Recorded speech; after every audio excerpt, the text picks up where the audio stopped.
Wonderful day po ulit sa inyo lahat, guys. Today, magluluto ako ng binagoongan. Mabilis lang to dahil mag-aalas 2 na and kailangan ko umalis ng 2:50 para sunduin namin yung panganay sa school. So mabilis lang to para pagdating namin ay kakain kami.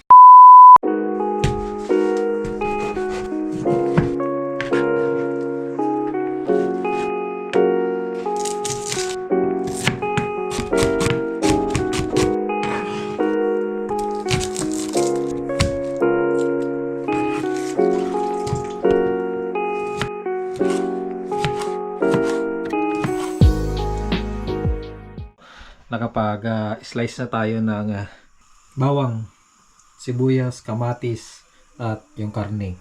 Yan, syempre hindi mawawala itong bagoong. Yan. Ready na tayo na maggisa hanggang sa maluto.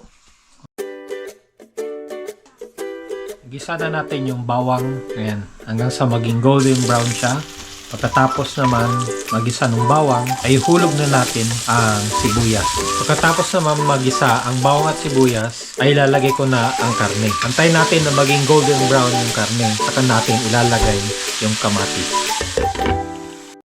Disclaimer lang po guys, hindi ako magaling magluto. Yun lang, igigisa ko lang siya. Lagyan ko ng kamatis, lagay ko na yung bagoong, lagyan ko ng konting tubig hanggang sa lumambot. Tapos na ako. Yan lang.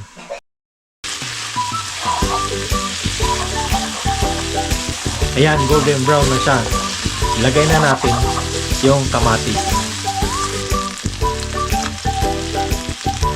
Igisa lang natin hanggang sa ma-absorb ng karne yung kamatis.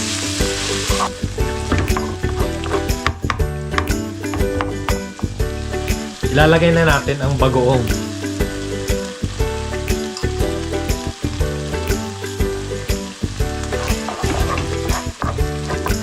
Para hindi siya matuyo, lagyan natin ng konting tubig. Ayun, nagisa ko na siya. At antay na lang natin siya na lumambot. Kung kulang pa yung tubig niya, dagdagan natin ang tubig. Ayun, saka na natin siya timplahan. Ayan, nagiging rensberano na yun. Ayan, walang pasok si Lucas ngayon, kaya kami ang magkasama. Careful. Say hi. Hi. My daddy is cooking. Yeah, you say daddy is cooking. Dad. Huh? No. Say my daddy is cooking. I like that. Yeah, daddy will cook arroz caldo. You like arroz caldo? No. Oh no. Ayaw niya ng arroz caldo. Hindi, pero yan, mamaya kakain yan. Yun. So, 2:34 na. So, in 20 minutes or 15 minutes ay aalis na ako para sunduin naman si Bunso. Sunduin namin. And, nakauwi na kami. Nasundo ko na rin si Eliana. At tinuli ko na rin yung pagluluto. At dagdagan ko na ng arroz caldo. Dahil I'm sure ayaw ng mga bata itong binagoongan.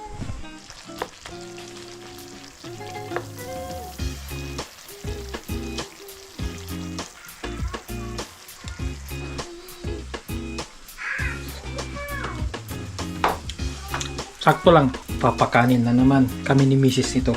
Dahil hindi naman yan yung uulamin nila ng mga bata, huhulugan ko na nitong dinamita. Ito naman yung arroz caldo nila. Time check natin ay 3:46. Kung okay na mga yan, kakain kami and then patulugin ko muna sila. Nagigising kami ng mga 6 kamo na. And then luto ulit ng kanin. Tapos antay na namin hanggang sa dumating si Mrs.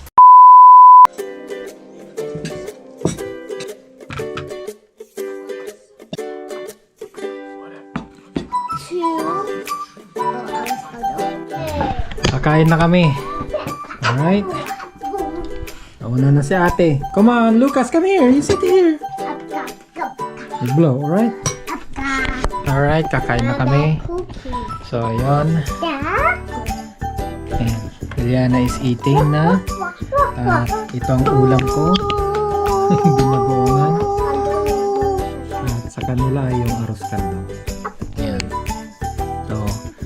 Thank you for watching. Bye-bye. Bye! Bye-bye. Bye-bye! It's time to go. Bye-bye. Bye-bye!